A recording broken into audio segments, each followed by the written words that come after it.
Hello friends नमस्कार। आज संध्या थिला टिके स्पेशल कहीं ना मु बाहरी जाई प्रथमे मो सांग स्वागतिका पाखरे पहुँची गली। आउ सेठू आमे जाइथिलु मोर आउ गोटे सांग अनामिका घर को।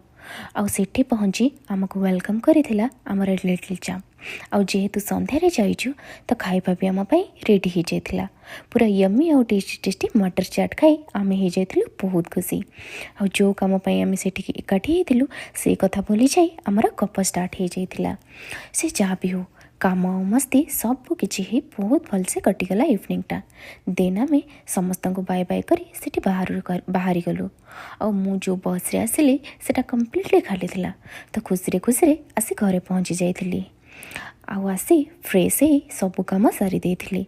देन खाई सारी आजिर ब्लॉगटी शेष करुछि। वीडियो भल लागिथिले लाइक शेयर और सब्सक्राइब निहाती करिवे। रहिले नमस्कार, जय जगन्नाथ।